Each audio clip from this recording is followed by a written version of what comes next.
Dawn Staley challenges media narratives. Paige Bueckers, Clark, and the overlooked Brilliance of South Carolina. In the landscape of women's college basketball, few voices command the level of respect as that of Dawn Staley. As head coach of the South Carolina Gamecocks, Staley has built a powerhouse program rooted in discipline, depth, and unrelenting defense. Her team isn't just dominant on the court, they represent the pinnacle of team-first basketball.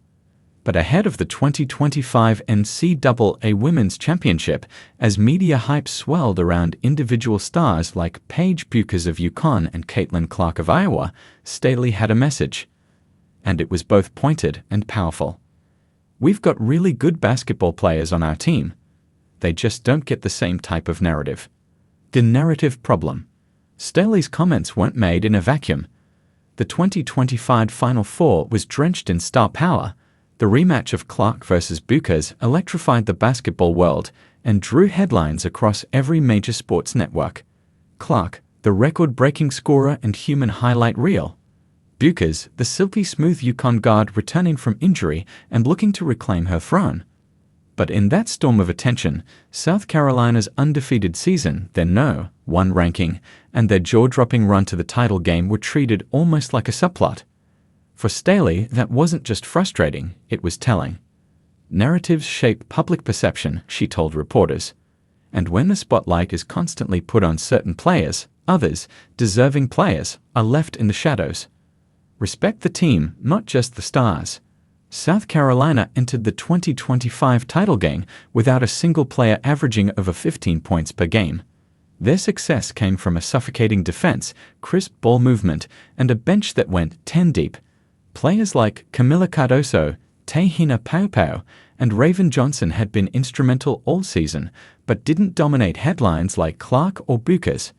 Staley wasn't criticizing Clark or Bueckers themselves. In fact, she praised both players for their excellence and contributions to the sport. Her criticism was squarely aimed at how the media tends to frame the women's game, often highlighting singular stars rather than cohesive teams. "We've beaten some of the best in the country. But still, it's like we're just here to be the backdrop to someone else's story," she said. Media bias and undervaluing excellence. Staley's remarks hit at a deeper issue: the way success is defined in women's sports. Flashy scoring and personal records often take precedence over team efficiency and defensive dominance. It's a pattern that frustrates coaches like Staley, whose teams routinely post top-ranked defenses and share the ball with selflessness. "If you're not scoring 30 points a game, the cameras don't follow you," Staley added. But there's more than one way to be great in this game. Some saw her comments as controversial. Others applauded her for defending her players and speaking truth to power.